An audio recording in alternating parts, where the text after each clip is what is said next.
I did also finish Forbidden Solitaire, which Andy has also been playing. Have you finished that, That's Andy, or still forbidden. working on it? No, I'm like I don't know how far I am. I played like an hour and a half, maybe. Okay. I'm still chipping through it. Yeah, I mean it's really a great length. Like it feels right. 5 or 6 hours. I don't know exactly. I have 2.5 in the But game right now, really. So maybe about okay. halfway in. Yeah, it felt good. This is a retro coded solitaire based dungeon crawler linear narrative game where the card game itself is in universe, an unearthed 90s PC game being played by a person in 2019, and the meta narrative is about discovering that the game may have a dark and bloody history. So there's some of that. I played a lot of computer solitaire when I was young because that's one of the only and most convenient games we had on our family computer. It was easy to just, pull up when I was bored. Didn't have to insert a floppy or a disk. It was pre-installed.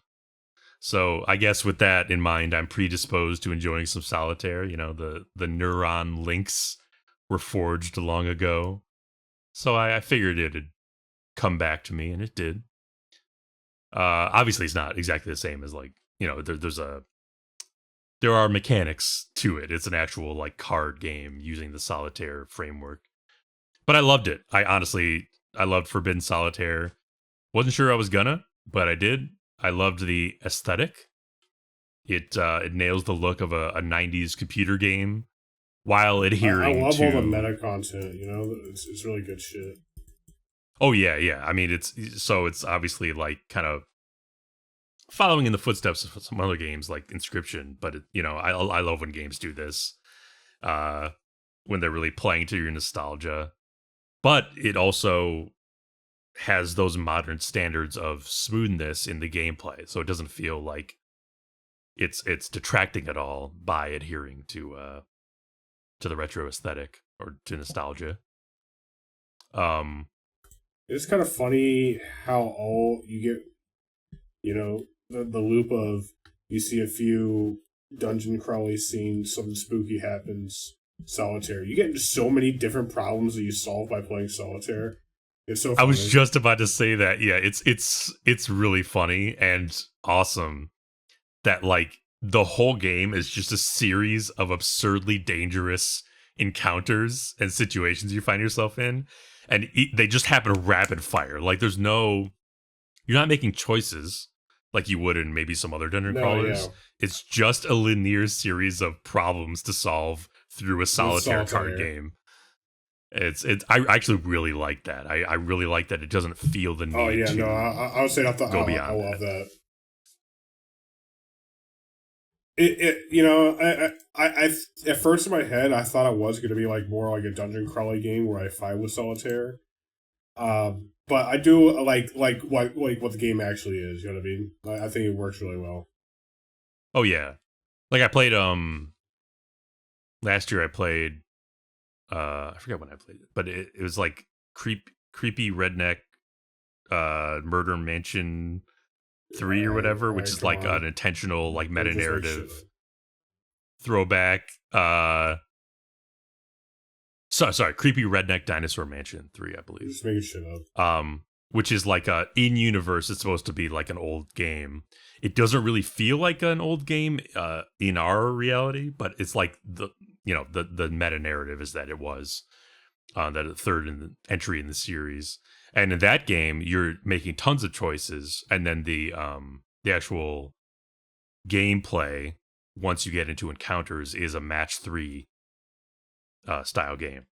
So that one is what I was kind of expecting from this, but this one doesn't play around at all. It just goes straight for the that another one. It doesn't deviate at all, and I appreciate that dedication. And that all of these encounters have those great pre-rendered visuals, the old CG kind of pre-rendered cutscenes. It also has FMVs here and there. They film some live action stuff to pepper in as either historical footage or like the FMV trailer for the game, for instance. It's good stuff. And the meta narrative itself is thankfully not overbearing like some can be, and it's actually like fun to keep up with because it approaches you well. It doesn't like try to distract you at all. And then most importantly, the game's progression has a good feeling of empowerment. Because it's so easy to just always keep the player on the edge of defeat in these games where you're constantly struggling because that's seen as like proper, like, oh, you must challenge the player or else they won't, feel that uphill fight, whatever. But I really appreciate that it escalates your options along with your skill, along with the challenge in a really satisfying way. You always have options with like the jokers and stuff like that.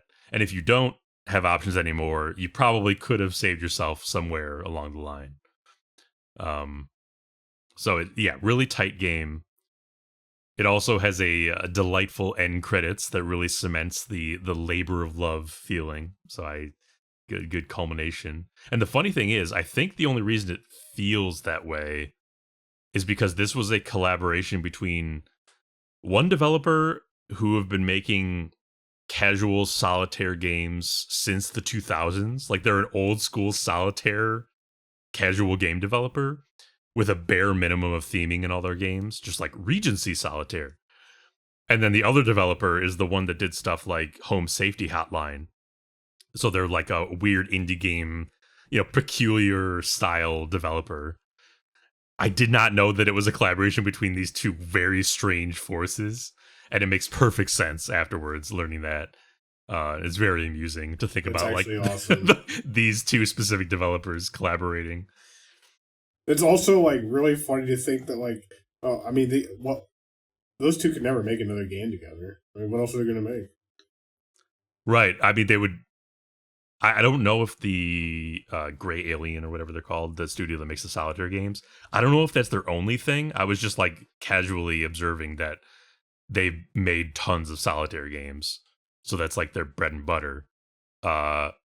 But I don't know if they're capable of doing other stuff or if that's all they do, in which case I would take a sequel to Forbidden Solitaire tomorrow and I would be finished with it by either tomorrow or the next day. Like that's how much I would absolutely play a sequel to this with Solitaire. No. I've had a lot of fun with it, man. So definitely recommend for me. And I'm looking forward to you finishing that. Hopefully you enjoy it.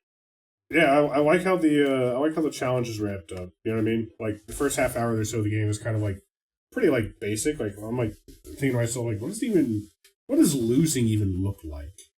You know what I mean? Do I like run out of cards or you know what I mean? And because I was just not coming anywhere close. But now the game's got to the point where I got to play for real, and I enjoy that a lot. Yes, I would say the wrap up of challenge feels very satisfying.